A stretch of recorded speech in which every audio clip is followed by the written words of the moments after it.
Hey everybody, it's the Trout and welcome to another episode of the Trout Show. Thank you so much for stopping by. You know, I used to be an avid watcher of Monty Python, and they used to say things like, and now for something completely different. Well, that's what today's show is.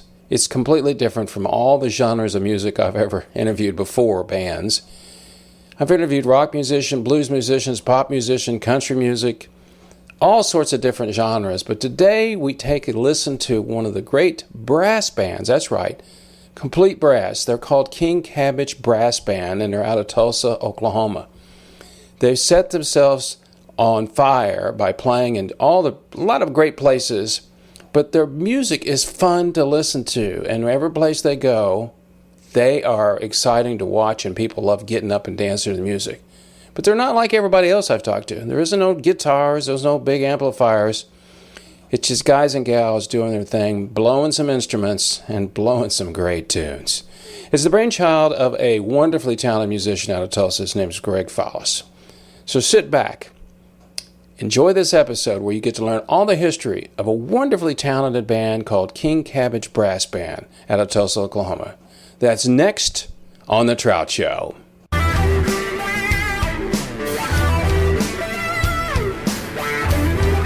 Just a handful of years ago is that you guys started this, you put it together, I guess, the Cabbage Band. Was it just like 2021 or something? How long has it been together? Yeah, Cabbage Brass Band. We started June of 2021. Our first show was actually quite large. It was for hundreds of people at an international bike race that's held. It's kind of like the redneck Mardi Gras of Tulsa, Oklahoma, Crybaby Hill. And so, yeah, I moved back from New Orleans in May of 2021, and we had 2 rehearsals together, and then we played that show in June. So we just celebrated 3 years with King Cabbage, and it's been a good 3 years. So did you have all these people that you knew that you'd performed with, or you just had because of friends and people like that, you could go out and say, hey, I need a sax player, I need a trumpet player, I need somebody to do percussion? Did you have access to all those people? Yeah, I mean, these are folks that I've known for a long time, went to college with, played in bands with. So yeah, I mean, they've kind of been with me, been friends through a lot of different changes in hair and fashion and all manner. And I've seen me at my high highs and my low lows. So they're people I trust, and yeah, we've got a lot of combined experience and chemistry together. So I think that adds to what the ceiling of the group could be for sure. Well, the thing I've learned is I'm 10 minutes away from University of North Texas, which has got the phenomenal jazz band and all that stuff going on. And I was up there earlier this year. I have a friend of mine's a professor up there. And I went up a year or so ago. They asked me to come to a rehearsal. And, you know, I'm a rock blues guy. And they're like, but I love the horn stuff because I appreciate the quality of the music that you do. But once I got there, I actually went up. This is kind of a side comment. She asked me to come up and see Lyle Lovett, hang out and to see him at an event. Yeah. And all these people that know each other, Lyle was talking about, oh, hey, so-and-so. And they were all horn players. You know, or they were, yeah. And it was like, oh, yeah, he toured. And then he was standing there, and I was talking to another performer. I brought a friend of mine, another musician friend with me. And he goes, oh, yeah, he knew a guy that we knew that played with us. And I mean, it's just one of those things. So I guess what my point being is, once you get that quality of music, you know, and you guys understand because you've all been to school and you're all degreed or whatever, you understand. In other words, you're not sitting around and learning stuff by ear. You know, your music is, you've got charts and everything. Where a guy like me, I mean, sure. No, I mean, I think that the history of this music is very much by ear and probably shares a lot of similarities to rock and blues, more than even like what you would, experience sitting in the 1 o'clock band at UNT. Our trombonist, Isaac Washam, actually played lead trombone in the 1 o'clock band there you at go. UNT. and he is what I would refer to as a freak of nature. Like he's incredible. Definitely the most talented trombonist I've ever had the pleasure of standing next to. So I would encourage everyone to come to the show Sunday, June 7th, just to see him. But yeah, I mean, I think there's we come from different backgrounds. Like Isaac comes from a classical trombone quartet and trombone soloist background. And then, you know, um, I guess most of us went to school, but we do arrange a lot. Myself and the saxophonist Andy McCormick and the drummer Nicholas Foster, we all pitch in arrangements, and then we tend to read off tablets for the first bit until we have them memorized, and then we'll go without music. Well, so and I was watching some of your clips. Do you, Chris, you guys are kind of all over the place, which I kind of like that because it was like you're doing this, and then all of a sudden you're doing Definitely, this, and you're kind of like yeah. doing that, and so how, as a band leader myself, who comes up with the idea that let's do Pearl Jam or let's do? I know you played in the Glenn Miller Orchestra for years, for a while, toured with hmm them. And so somebody says, "Hey, let's do Pearl Jam." I know. Oh, I'd rather do In the Mood or something like. So how do you collectively do that? I mean, how does that work? Yeah, yeah. I think just anything that feels genuine, we want to do. So like anything that comes from a place of like I used to listen to the song with my dad, or my grandpa used to love this song, or this is what I listened to when I was in high school. We used to rock out to in high school. You know what Yeah, I mean? Like yeah. anything that feels like a genuine choice, we want to do. So that's kind of, I guess, with the common thread being, we're a brass band, and whenever we arrange, we want to kind of brass bandify it. So if we can take all that stuff and distill it down into the style that we so much enjoy, which is New Orleans brass band Yeah. style, then we'll try to do that as best we can as a bunch of, white dudes from Tulsa, Oklahoma, but But there's not much yeah. difference between what I do and what you do.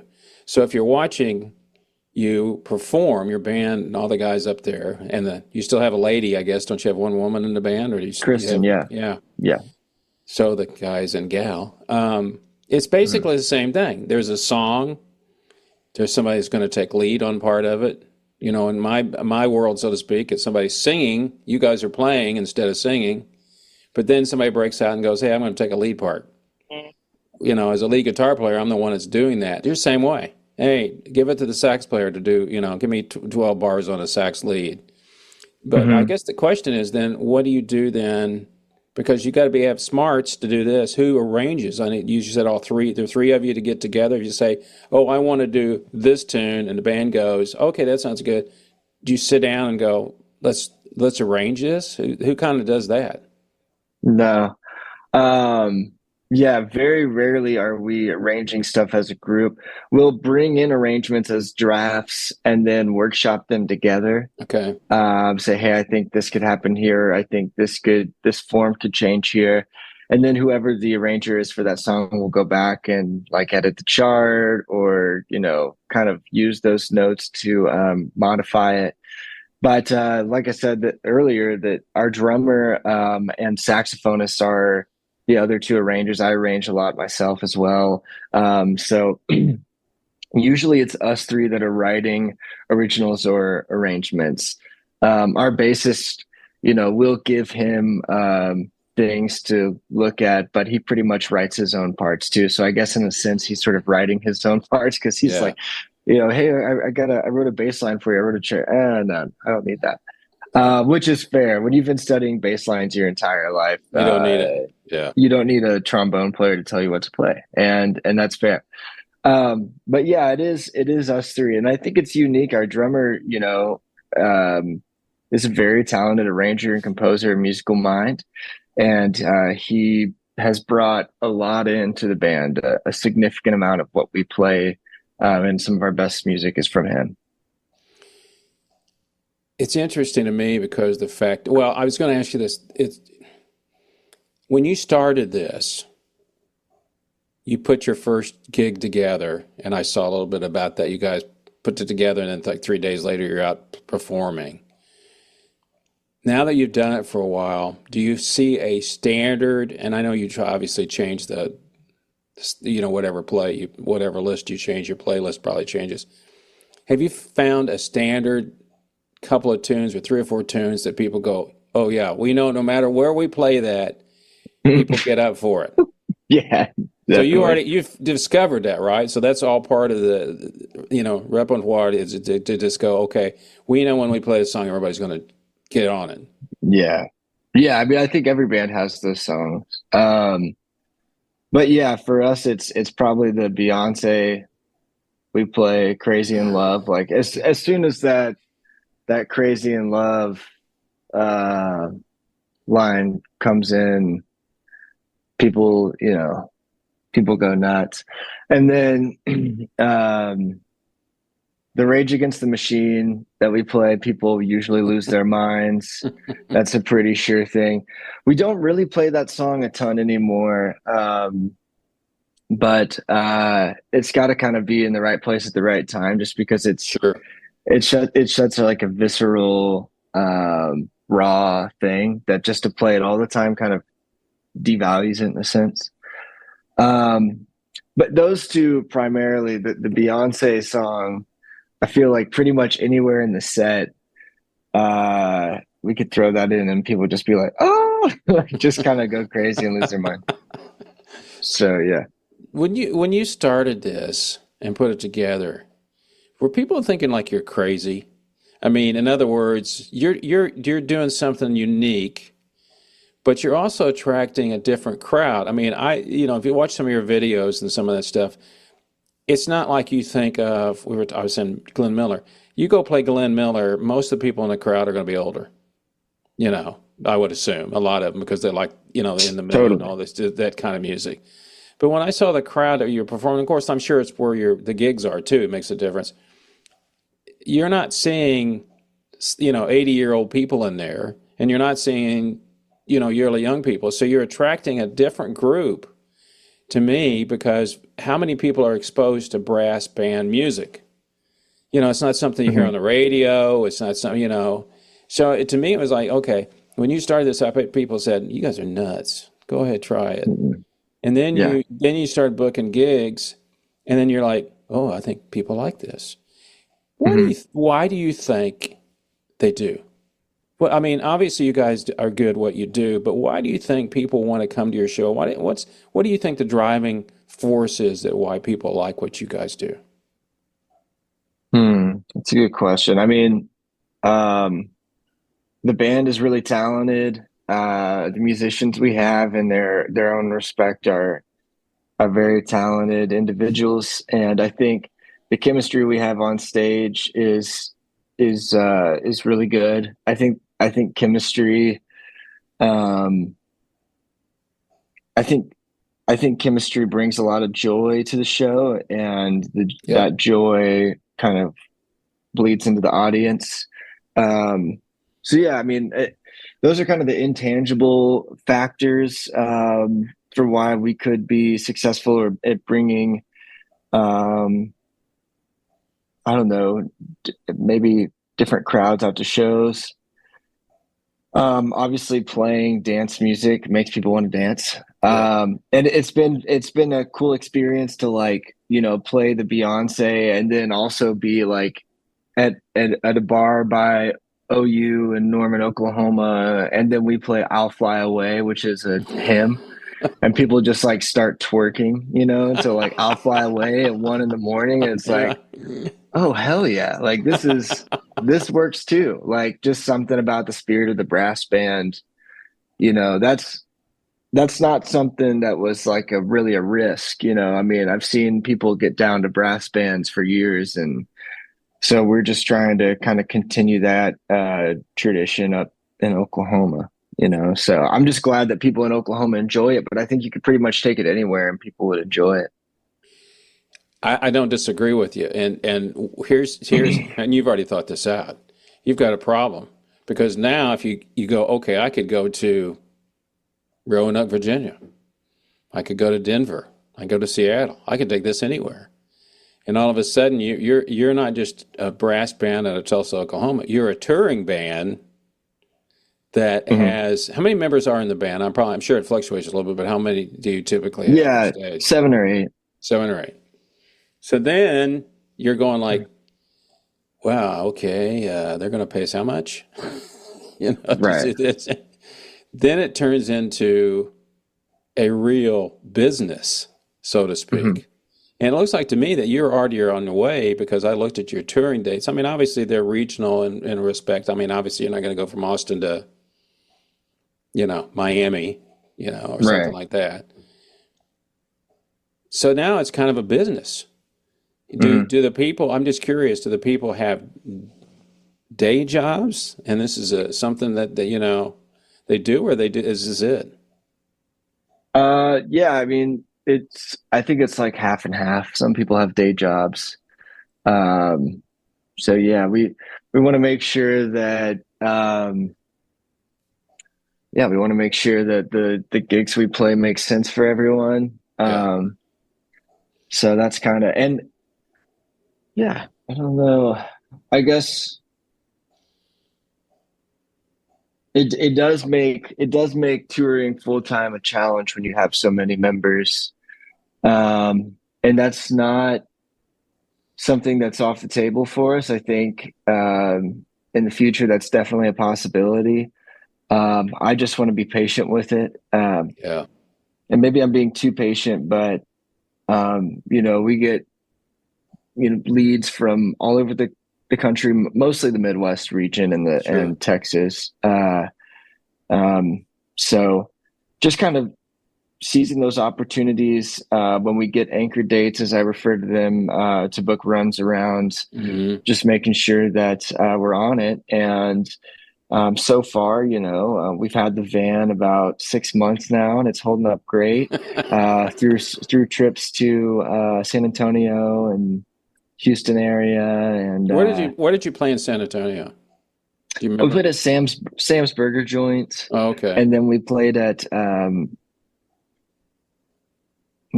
the Zulu Association, A Taste of New Orleans, which is a big event they do at the River Garden, I think it is. Yeah. It was really cool. Um, so yeah, those two places, and then we're going to be at Continental Club July 6th this coming Saturday in Austin. Yeah. And then you play Yeah. here the next day. Yes. Did you in your mind have an idea that this could potentially blow up to something really big?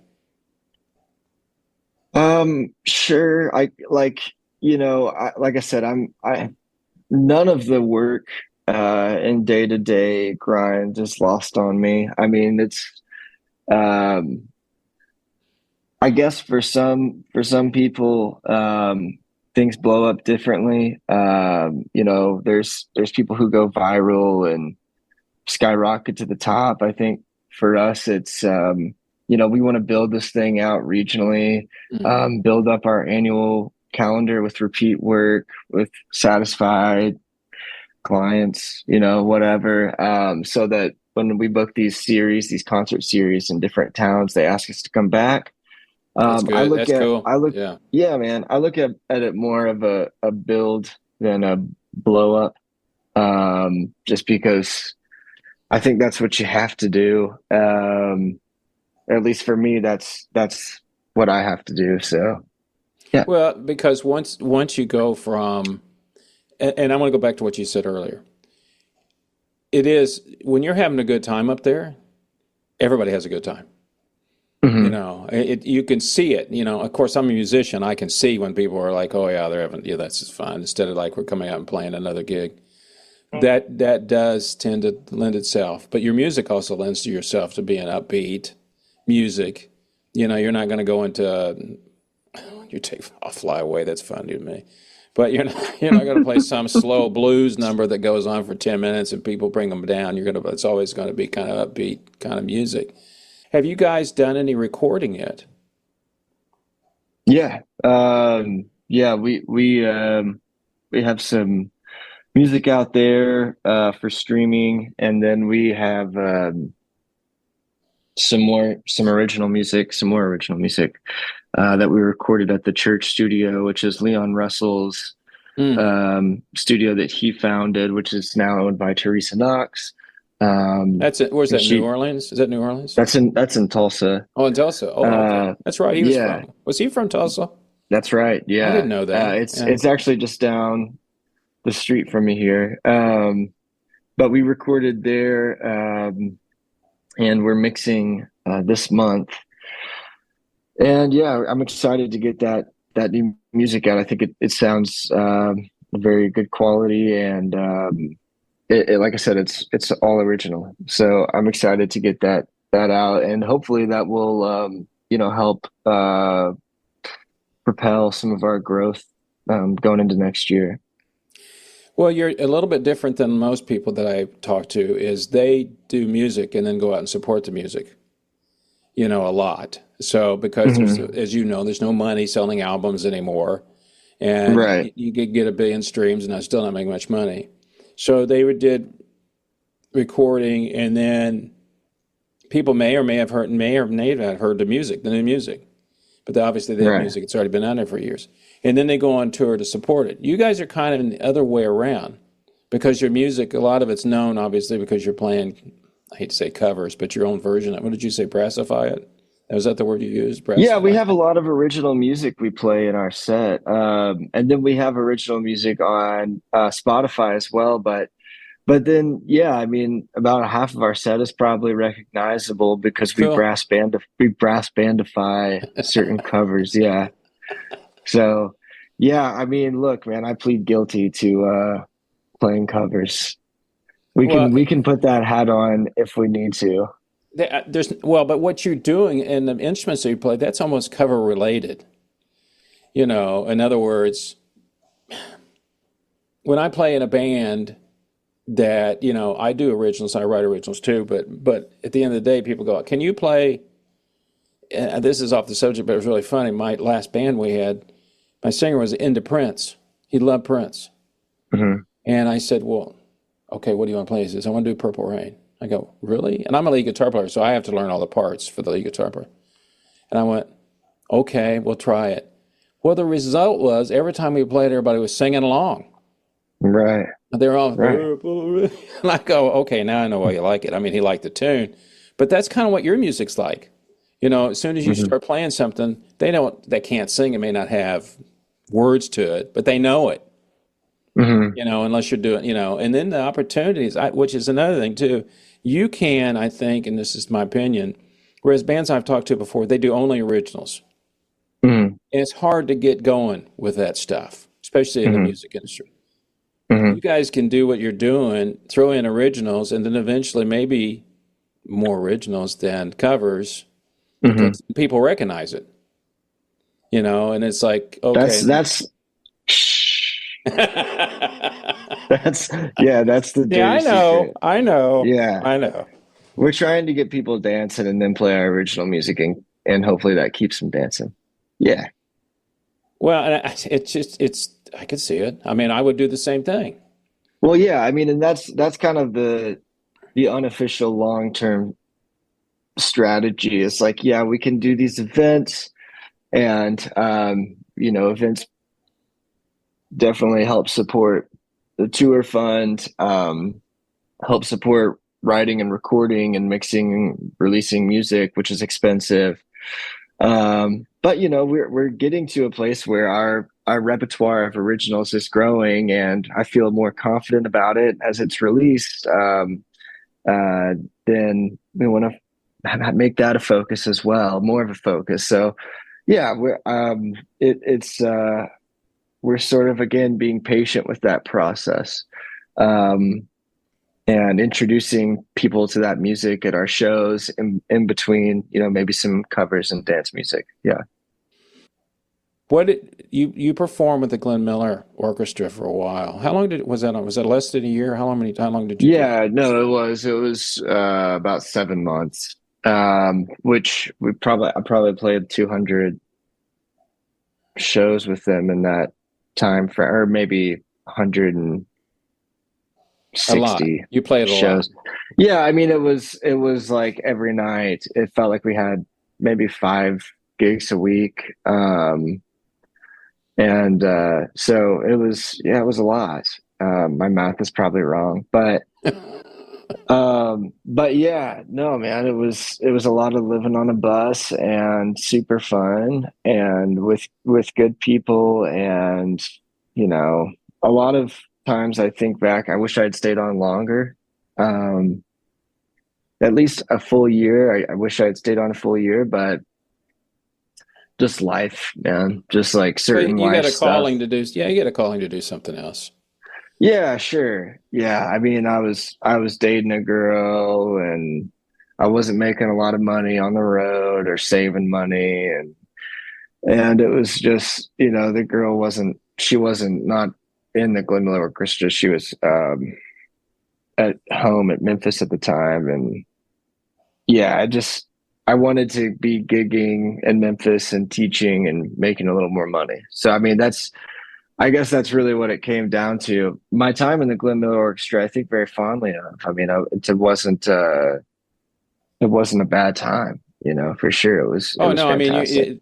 anybody that knows anything about music, if you get to play in the Glenn Miller Orchestra and it's the real Glenn Miller Orchestra, first off, you got to be a good player. You can't suck. They don't hire Yeah, anybody, right. Secondly, when you play, everybody knows what you're going to play. I mean, when you start a song, they all know what it is because they've heard it, and that's what Right. makes it feel great.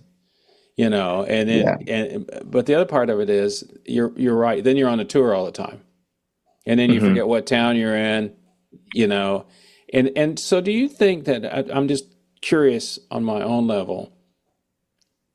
There's a sense when you write your own music that you're doing your own thing, but when you're doing like a tour with Glenn Miller, you can't break out and do much. It's pretty much the standard. Every night's the same show, isn't it? Yeah, yeah. I But mean, I mean the music, you can't go, oh hey, give me some bars here. I want to do a little ad lib here. That's none of that's going to happen. sure. Yeah, I mean, I think it was like a 20 song set, and 10 of the songs we played every night, and 10 we would change up. And then it would be uh I guess a healthy amount of, one or two new songs every couple shows, but yeah, it wasn't super open. But then again, Nick Hilscher, who was the music director, he was very supportive of our solos or whatever, wanting to step out. So Yeah, there were yeah. times, the encore, he would open something up for you. Oh, okay. And maybe one song a night. Yeah. So going back to your heritage, so to speak, your dad was a musician. I assume he still is. Probably plays some. What was his instrument? What did he play? Your dad. Dad, my grandfather was a Oh, it's your musician. My grandfather. I'm sorry. I'm just, my okay. grandfather was a trumpet player Oh, okay. I thought it was your dad. It's your grandfather. and a guitar player. Yeah. Okay, which I thought was My kind of, dad it's kind of strange. my dad used to sing classic rock to me in the car. Well, what Uh was it? I'm just curious. What did he listen to a lot? What was his bands he listened to? I mean, REM. I mean, it wasn't stuff that No, I know really everybody the listens to different stuff, but I mean, was it like? yeah. Trying to Did think you of ever what get he in a car listened. and go, Dad, I don't want to hear another Led Zeppelin A song lot today? of Kansas, but my dad,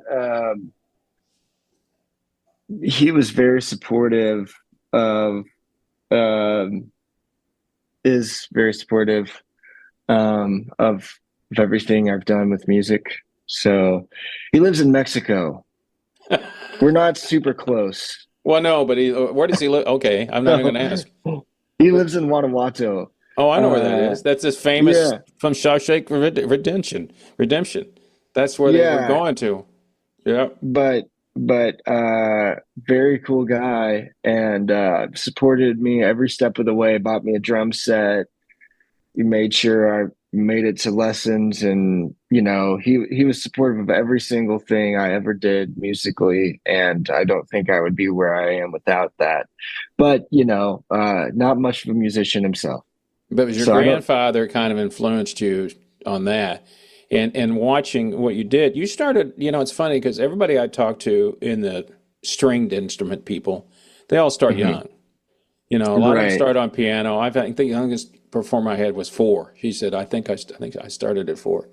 You did kind of the standard elementary when it was like 5th grade or something. Elementary starts bringing out the horns, and what are you going to play now? Or 6th grade or whatever it is. That's kind of where you got started, wasn't it? Performing. I mean, starting Um, to learn how to play an instrument. Or was it before that you started playing something? yeah, I started playing the drum kit when I was 8 years old. Oh, you're a drummer. And Okay, then, I mentioned that. yeah, well, I mean, that was my first instrument. And then I picked up baritone in middle school band and then trombone in high school. So, so yeah, I came from, I was just like beating on desks and stuff in class and yeah, and then middle school bands at Edison Middle School here in Tulsa. I started playing baritone, and then um, trombone in high school. I had some very influential music teachers that kind of changed my path. But then So yeah, you got your master's, but then as you said earlier, and I read about this too, you did some teaching, yeah. you No, I'm a know, teacher. Yeah, I'm currently a teacher. and to me that I could never do it. People would come to me and say, "Teach me how to play guitar," and it's like I don't have the patience for it Hmm. because they'd want to play a tune or something like that, and I'd go after a while, I'd go, I can't do this. But Yeah, yours a little different because the fact that you grew up in the academic world of performing, getting your sure. degree in music. So, and you obviously can emulate those people that really impressed you and their style of teaching. Hmm. Right. And you also get to see the next generation of people that you go, oh, I know where they're going, and I think that's kind of rewarding too, to be able to see that Totally. because, Yes. I'm fortunate I get to see people at both ends of their career because I do a lot of independent artists. Some that are starting out that they're going a long ways, and the other ones that are at the end of so at the end of their career, so they've been performing for decades and already famous or whatever. So I guess that'd be the rewarding part about teaching is that you know, and then one day they're gonna be better than me. I know they are. It's like, well, like you said, who was the gentleman you said was that who was it? The trumpet player was the one you said was outside the norm. He was crazy. I mean, he's that good. He's just that phenomenal in your band. Isaac Isaac. Washam. I think all of our musicians are so talented, but yeah, Isaac's a fantastic trombonist well, not originally from Denton, but he went to UNT. Yeah. It's a small world, isn't it? So, what can people Yeah. expect? All right, so let's end with this. What can people expect when they come to see the King Cabbage Brass Band? Just a good time. Uh, yeah, I mean, our mission is to bring joy. So if we spread some joy in the room, we've done our job.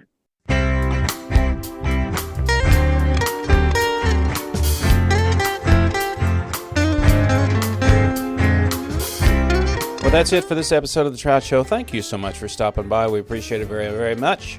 Special shout out and a big thank you to Greg Follis for coming by and sitting down and talking about his wonderful band, the King Cabbage Brass Band. If you want to find out more about them, you can go to their website at kingcabbagebrass.com. kingcabbagebrass.com. For more information about The Trout Show, you know where to find me on my website. Everything there, podcast info, YouTube's, music, everything right there at thetroutshow.com.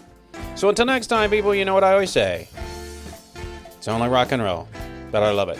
See ya.